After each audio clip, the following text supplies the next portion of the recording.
ആനുകാലിക സംഭവങ്ങൾ കോർത്തിണക്കി ചിരിയും ചിന്തയുമായി ദിശ അവതരിപ്പിക്കുന്നു നാട്ടുവർത്തമാനം. എല്ലാരും ഇങ്ങെത്തിയല്ലോ. ഈ ചേട്ടത്തി എവിടെ പോയി? ദാ വരുന്നു. ഒന്ന് അനങ്ങി വാ ചേട്ടത്തി. വണ്ടിയെ ഇന്ന് രാവിലെ 8 മണിക്കാ പോന്നേ, നാളെ അല്ല.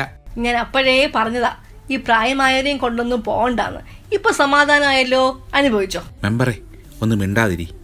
രാവിലെ അവരുടെ വായി നിന്നും വാങ്ങിച്ച് കെട്ടണ്ട. ദേ മെമ്പറെ, ഒരു കാര്യം ഞാൻ പറഞ്ഞേക്കാം. രാവിലെ ഉടക്കിന് വരലട്ടാ. എന്റെ തലേ സ്വല്പം നനച്ചു എന്ന് വെച്ചേ എനിക്ക് അത്ര പ്രായമൊന്നും ആയിട്ടില്ല കേട്ടാ. ഒരു മഴ പെയ്താ മതി, പിന്നെ നിങ്ങളെ കണ്ടാ നിങ്ങളുടെ മക്കള് പോലും തിരിച്ചറിയില്ല. മൊത്തം ചായ അല്ലേ. ഒന്ന് നിർത്തിയിട്ട് വണ്ടി കയറി ചേട്ടത്തി. നിങ്ങൾ എപ്പ കണ്ടാലും കീരിയും പാമ്പുവോ. ഓ, വണ്ടിയിലൊക്കെ കയറാം. പിന്നെ എനിക്ക് സൈഡിലെ സീറ്റ് വേണട്ടാ, അല്ലാതെ പോക്ക് ശരിയാവില്ല.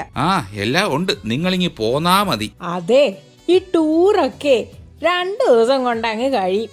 പിന്നെ എൻ്റെ കോഴിക്കും പശുവിനും ഒക്കെ തീറ്റ കൊടുക്കാതെ ഞാൻ വന്നാണ്ടല്ലോ അവറ്റകളൊക്കെ പട്ടിണിയായി പോകും.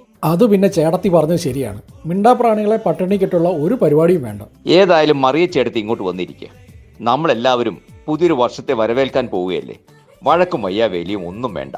നമുക്ക് സന്തോഷമായിട്ട് 2021 വരവേൽക്കാം. അത് മാഷ് പറഞ്ഞത് കറക്റ്റ്. ഏതായാലും കൊറോണയും മാസ്കും ഒന്നും ഇല്ലാത്തൊരു വർഷമാകാൻ നമുക്ക് പ്രാർത്ഥിക്കാം. അല്ല ചേട്ടത്തി, വലിയ ബാഗൊക്കെ ഉണ്ടല്ലോ കയ്യിൽ. നമ്മൾ 2 ദിവസത്തെ ടൂറിനാണ് പോകുന്നത് കേട്ടോ, അല്ലാതെ സ്ഥിരതാമസത്തിനൊന്നും അല്ല. ഓ, അതൊക്കെ പിന്നെ എനിക്ക് അറിഞ്ഞൂടെ. ബാഗിൽ ഞാൻ ഉണ്ടാക്കിയ കുറച്ച് മുറുക്കും ചിപ്സും ഒക്കെയാ. കൊറോണയൊക്കെ അല്ലേ, വഴിയിൽ നിന്നൊന്നും ആരും വാങ്ങണ്ട. പിന്നെ എൻ്റെ കുറച്ച് ഡ്രസ്സും ഉണ്ട്. ഞാൻ കുറച്ച് വൃത്തിയും മെനയൊക്കെ ഉള്ള കൂട്ടത്തിലാ, അല്ലാതെ ഇവിടെ ചിലരെ പോലെ ഒന്നും അല്ല കേട്ടാ. അല്ല നമ്പൂരിച്ച, അത് പറഞ്ഞപ്പോ നിങ്ങൾ എന്തിനാ എന്നെ നോക്കുന്നത്? ഞാനും വൃത്തിയും മെനയൊക്കെ ഉള്ള കൂട്ടത്തിൽ തന്നെയാ കേട്ടോ. മെമ്പറെ നോക്കിയപ്പോഴേക്കും മെമ്പറിന് കാര്യം പിടികിട്ടിയല്ലേ, ഉത്തരവും തന്നു. അതൊക്കെ പോട്ടെ. ഏതായാലും നമ്മളെല്ലാവരും കൂടി ഒരു ടൂർ പ്ലാൻ ചെയ്തു. ഇപ്പം അത് പോകാൻ പോവുക. തിരിഞ്ഞു നോക്കുമ്പോൾ 2020 വല്ലാത്ത വർഷമായിരുന്നു എല്ലാവർക്കും. പട്ടാളത്തിന്റെ അഭിപ്രായത്തിൽ എങ്ങനെയായിരുന്നു 2020? അത് പിന്നെ കിട്ടുപിള്ളേ, എന്നെ സംബന്ധിച്ച് പോയ വർഷം എൻ്റെ കുടുംബത്തിൻ്റെ കൂടെ കൂടുതൽ സമയം ചെലവഴിക്കാൻ പറ്റി എന്നുള്ളത് തന്നെയാണ്.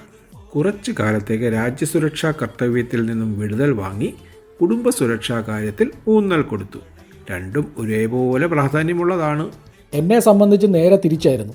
കുടുംബത്തിൽ നിന്ന് മാറി നിന്നുകൊണ്ട് പൊതുസമൂഹത്തിന് വേണ്ടി കൂടുതൽ സമയം ചിലവഴിക്കേണ്ടി വന്നു. അതിൽ ഞാൻ തീർത്തും സന്തോഷവാനുമാണ്. അമ്പലവും മറ്റും അടഞ്ഞതിനാൽ നോം മുഴുവൻ സമയം ഇല്ലത്തായിരുന്നേ. ഏതായാലും 2020 നമ്മെ വലിയൊരു കാര്യം പഠിപ്പിച്ചു. ജീവിതത്തിൽ നാം വളരെ പ്രാധാന്യത്തോടുകൂടി കാണുന്ന പല കാര്യങ്ങളും വളരെ നിസ്സാരങ്ങളായി മാറും എന്ന് നാം പഠിച്ചു. പണ്ടത്തെ പോലെ ആരും ഇപ്പോ കല്യാണത്തൊന്നും വിളിക്കാതായി. അതുകൊണ്ട് എത്ര ശാപ്പാടാ പോയി കിട്ടിയത്. അതെ, നിങ്ങൾക്കൊക്കെ എപ്പോഴും ഈ തിന്നുന്ന കാര്യം മാത്രമേ ഉള്ളൂ. പണ്ടൊക്കെ മരണ വീട്ടിൽ എന്തൊരു തിരക്കായിരുന്നു. ഇപ്പം തിരക്ക് കുറവുള്ളത് കൊണ്ട് മരിച്ചു കിടക്കുന്ന ആൾക്ക് കുറച്ച് നല്ല ആശ്വാസവും മനസ്സമാധാനവും ഒക്കെ കിട്ടും. ചേട്ടത്തേക്ക് വിവരക്കേട് കൂടപ്പറപ്പ. ഏതായാലും നമുക്ക് എല്ലാം മറന്നൊരു പുതിയ വർഷത്തെ സ്വാഗതം ചെയ്യാം. ഓരോരുത്തരുടെയും കാഴ്ചപ്പാട് എങ്ങനെയാ അടുത്ത വർഷത്തെക്കുറിച്ച്? ഏതായാലും യാത്ര തുടങ്ങിയല്ലേ ഉള്ളൂ. 2021 നമ്മുടെ ഓരോരുത്തരുടെയും ആഗ്രഹങ്ങളും ലക്ഷ്യങ്ങളും നമുക്ക് പങ്കുവയ്ക്കാം. മെമ്പറിൽ നിന്ന് തന്നെ ആവട്ടെ തുടക്കം.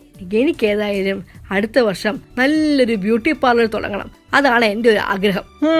കാക്ക എത്ര കുളിച്ചാലും കൊക്കാവൂ എൻ്റെ മെമ്പറെ. ഇനിയേ ഞാൻ എൻ്റെ ആഗ്രഹം പറയാം. കുറച്ച് നല്ല നാടൻ കോഴികളെ വാങ്ങിയിട്ടേ എൻ്റെ കോഴി ഫാം ഒന്ന് വികസിപ്പിക്കണം. ഈ ആഗ്രഹം നടക്കുവോ ആവോ. എനിക്ക് ഏതായാലും എൻ്റെ ചായക്കടയുടെ ഒരു ബ്രാഞ്ച് അടുത്ത വർഷം ടൗണിൽ തുടങ്ങണം. അതാ എൻ്റെ ആഗ്രഹം. അടുത്ത വർഷമെങ്കിലും ഈ കൊറോണ ഉപദ്രവം ഇല്ലാഞ്ഞാൽ നോമിനെ കുറച്ച് തീർത്ഥാടനത്തിന് പോണേ. ഈ ഹരിദ്വാർ, ഋഷികേശ് അങ്ങനെ. 2020 കൊറോണ കാലത്ത് വിദ്യാഭ്യാസ രംഗത്ത് ഇൻഫർമേഷൻ ടെക്നോളജിക്കുള്ള പ്രാധാന്യം എത്രമാത്രമാണെന്ന് നാം മനസ്സിലാക്കി.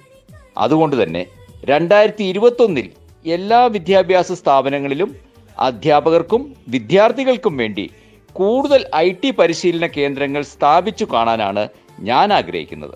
നമുക്ക് ജനനന്മയാണ് പ്രധാനം, ജനങ്ങളുടെ സുരക്ഷിതത്വം. അതിനുവേണ്ടി പ്രവർത്തിക്കണം. ഏതായാലും കൊറോണയൊക്കെ മാറി വരുന്ന ഈ സാഹചര്യത്തിൽ രാജ്യസുരക്ഷാ കർത്തവ്യത്തിൽ കൂടുതൽ കർമ്മനിരതനാകുക എന്നുള്ളത് തന്നെയാണ് എൻ്റെ ലക്ഷ്യം. എല്ലാം കൊള്ളാം, പക്ഷേ ഇതൊരു ആരംഭ ശൂര്യത്വം മാത്രമാവരുത്. വർഷാവസാനം വരെ ഈ ചൂടൊക്കെ ഉണ്ടാവണം. ഡ്രൈവർ എണ്ണേ വണ്ടി നേരെ ഊട്ടിക്ക് പോകട്ടും.